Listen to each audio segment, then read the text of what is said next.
नमस्कार, मी प्रीती खंडागळे. आपण पाहताय आवाज इंडिया मराठी. तर नजर टाकूया आजच्या टॉप 20 न्यूजवर. आज संपूर्ण महाराष्ट्रात महाराष्ट्र दिन मोठ्या उत्साहात साजरा केला जातोय. राज्यातील सर्व सरकारी इमारती, प्रशासकीय कार्यालय आणि ऐतिहासिक वास्तू तिरंगी व आकर्षक रोषणाईने सजवल्या गेल्यात. मुंबईसह संपूर्ण राज्यात संयुक्त महाराष्ट्र चळवळीच्या स्मृतींना उजाळा देत हा दिवस अभिमानाने साजरा केला जातोय. मुंबईतील 227 वॉर्डांमध्ये आज जय जय महाराष्ट्राचा जयघोष घुमणार असून शाहीर साबळे यांनी गायलेलं महाराष्ट्र गीत लाऊडस्पीकरवर वाजवलं जाते. महाराष्ट्राच्या निर्मितीचा, शौर्याचा आणि एकतेचा गौरव करणारा हा दिवस नागरिक उत्साहात साजरा करतात. आज महाराष्ट्र दिन आणि कामगार दिन साजरा होतोय. मुख्यमंत्री देवेंद्र फडणवीस यांनी हुतात्मा स्मारकाला अभिवादन करत हुतात्म्यांना श्रद्धांजली अर्पण केली. त्यांच्या भाषणात महाराष्ट्राच्या ऐतिहासिक आणि सांस्कृतिक महत्त्वांवर प्रकाश टाकला. छत्रपती शिवाजी महाराजांच्या स्वराज्य स्थापनेपासून ते समाज सुधारकांच्या कार्यापर्यंत महाराष्ट्राने एक अनोखी ओळख निर्माण केली आहे, असं फडणवीस यांनी म्हटलंय. या कार्यक्रमाला महापौर रितू तावडे, मंत्री मंगलप्रभात लोढा यांच्यासह अनेक मान्यवर उपस्थित होते. सर्वांनी हुतात्मा स्मारकाला पुष्पचक्र अर्पण करत आदरांजली वाहिली आहे. गेल्या वर्षी संयुक्त महाराष्ट्र चळवळीला 65 वर्ष पूर्ण झाल्याचा उल्लेख करत मुख्यमंत्री देवेंद्र फडणवीस म्हणाले, महाराष्ट्र दिन केवळ उत्सवाचा नाही तर आत्मपरीक्षणाचा दिवस आहे. विकासाच्या वाटेवर आपण कुठे आहोत याचा आढावा घेणं गरजेचं आहे. ते पुढे म्हणाले, जगात आज संकटाची स्थिती आहे, परंतु पंतप्रधान नरेंद्र मोदी यांच्या नेतृत्वात भारत सरकारने ऊर्जा सुरक्षेसाठी घेतलेली पावलं देशाला सहाय्य करतायत. त्यांनी शेतकऱ्यांना आश्वस्त करत सांगितलं, जलयुक्त शिवार आणि ठिबक सिंचनासारख्या योजनांना प्राधान्य देत पाणी आणि चाऱ्यांचं नियोजन सुरू आहे. फडणवीस यांनी 2047 पर्यंत महाराष्ट्र $5 ट्रिलियन अर्थव्यवस्थेच्या दिशेने वाटचाल करणार असल्याचं सांगितलं आहे. ठाण्यात उपमुख्यमंत्री एकनाथ शिंदे यांच्या हस्ते ध्वजारोहण पार पडलं. यावेळी स्थानिक पातळीवर विविध कार्यक्रमांचं आयोजन करण्यात आलं होतं. राज्यभरातील पालकमंत्र्यांनी आपापल्या जिल्ह्यांमध्ये ध्वजारोहण करत महाराष्ट्र दिन साजरा केला. उपमुख्यमंत्री आणि पालकमंत्री सुनेत्रा पवार यांनी महाराष्ट्र दिन, कामगार दिन आणि बौद्ध पौर्णिमेच्या शुभेच्छा देताना सर्व शहीदांना श्रद्धांजली अर्पण केली. त्यांनी मराठवाडा मुक्ती संग्रामातील हुतात्म्यांना अभिवादन करत बीड जिल्ह्याच्या विकासाची जबाबदारी घेतली आहे. दादांनी बीड जिल्ह्याच्या चेहऱ्यात बदल घडवून आणण्याचा संकल्प केला होता. आता आपल्यावर त्या स्वप्नांच्या पूर्ततेची जबाबदारी आहे. आपण सर्वजण एकत्र येऊन विकासात्मक काम करू, असं त्यांनी आवाहन केलं आहे. महाराष्ट्र दिनाच्या निमित्ताने मुंबई पुणे द्रुतगती मार्गावरील महत्त्वाकांक्षी मिसिंग लिंक प्रकल्पाचं लोकार्पण झालं. या प्रकल्पामुळे प्रवासाचा वेळ सुमारे 30 मिनिटांनी कमी होईल आणि लोणावळा घाटातील वाहतूक कोंडीपासून कायमची सुटका होईल. वळणावळणाच्या रस्त्यांना टाळून सुलभ मार्ग उपलब्ध होईल, ज्यामुळे मुंबई ते पुणे प्रवास अवघ्या 90 मिनिटात पूर्ण होईल. ऑगस्ट 2018 मध्ये सुरू झालेल्या या प्रकल्पासाठी 6,795.37 कोटी रुपये खर्च झाले. यामध्ये समाविष्ट असलेला 23.5 मीटर रुंद बोगदा गिनीज बुक ऑफ वर्ल्ड रेकॉर्डमध्ये नोंदवला आहे.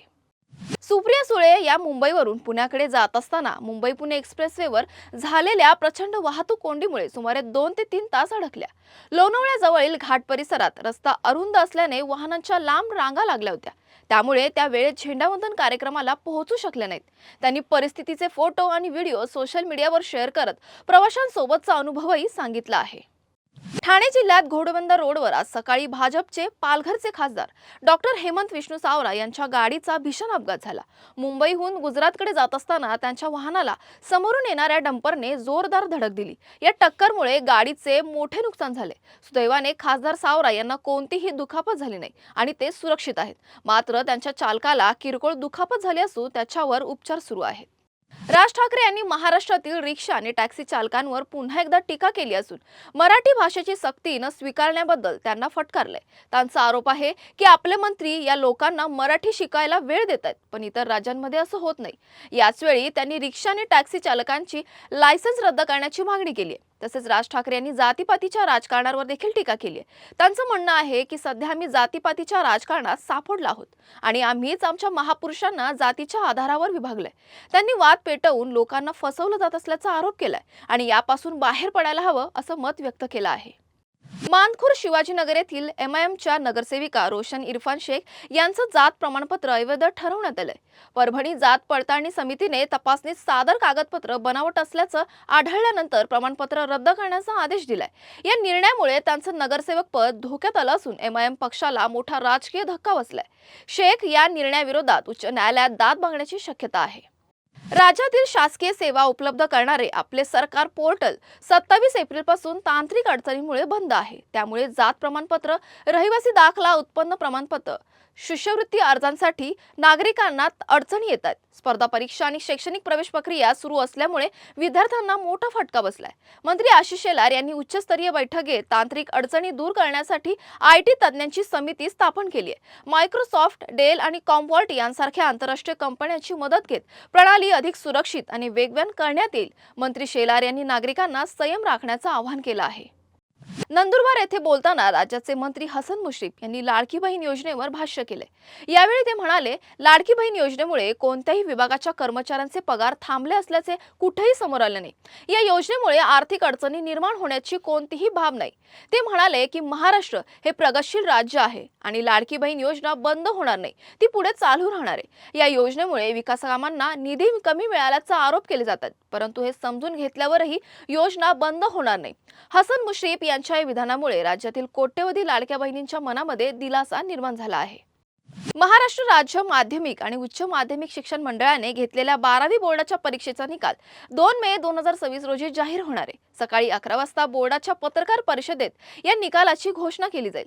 त्यानंतर दुपारी 1 वाजल्यानंतर सर्व विद्यार्थ्यांना त्यांचे निकाल ऑनलाईन पाहता येणार आहेत। सर्व विद्यार्थ्यांना निकाल वेळेवर मिळवण्याची सुविधा उपलब्ध केली जाईल।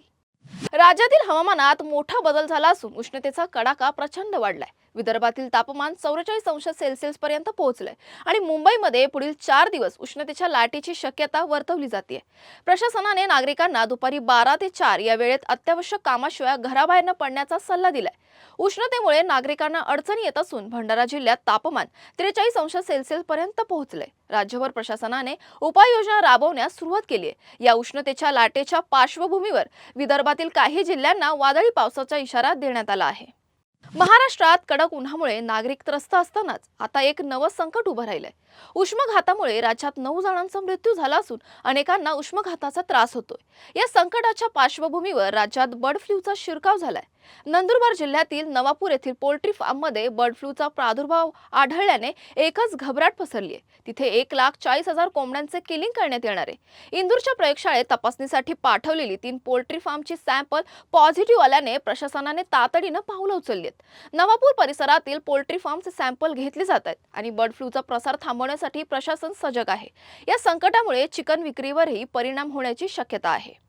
मुंबईत NCBने मोठ्या आंतरराष्ट्रीय ड्रग्ज रॅकेटचा पर्दाफाश करत 349 किलो कोकेन जप्त केलं।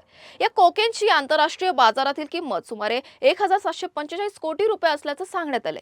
केंद्रीय गृहमंत्री अमित शहा यांनी याबाबत Xवर प्रतिक्रिया देत ही कारवाई बॉटम टू टॉप तपासाचं उत्तम उदाहरण असल्याचं म्हटलंय। छोट्या पुराव्यापासून मोठ्या आंतरराष्ट्रीय जाळ्यांपर्यंत पोहोचत ही कारवाई यशस्वी झाल्याचं त्यांनी नमूद केलंय। NCBच्या या मोठ्या कारवाईचं त्यांनी कौतुक करत संपूर्ण टीमचं अभिनंदनही केलं आहे। आजपासून LPG गॅस सिलेंडरच्या दरांमध्ये मोठा बदल करण्यात आलाय। यामध्ये 19 किलोच्या व्यावसायिक गॅस सिलेंडरच्या किमतीत तब्बल 993 रुपयांची वाढ झाली।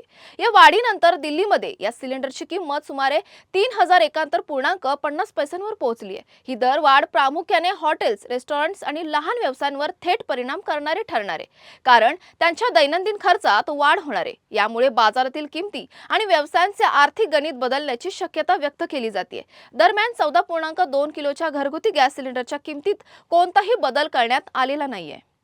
आज महाराष्ट्र दिनाच्या निमित्ताने सराफा बाजारात सोन्या चांदीच्या किमतींमध्ये लक्षणीय वाढ झाली आहे। जागतिक बाजारातील घडामोडी आणि वाढती मागणी यामुळे चांदीच्या दरात एकाच दिवशी प्रति किलो 5,000 रुपयांची प्रचंड वाढ झाली आहे, तर सोन्याच्या किमतींमध्ये ही मोठी वाढ झाल्याची पाहायला मिळाली। 24 कॅरेट सोन्याचा दर प्रति ग्रॅम 22 रुपयांनी वाढून 15,066 रुपयांनी झाला आहे, तर 10 ग्रॅम चांदीचा दर 50 रुपयांनी वाढून 2,550 रुपये झाला आहे, तर 1 किलो चांदीच्या दरात 5,000 रुपयांची वाढ होऊन तो 2,55,000 रुपये इतका झाला आहे। बुद्ध पौर्णिमा हा बौद्ध धर्मातील सर्वात पवित्र सण असून दरवर्षी वैशाख पौर्णिमेला मोठ्या श्रद्धेने साजरा केला जातो।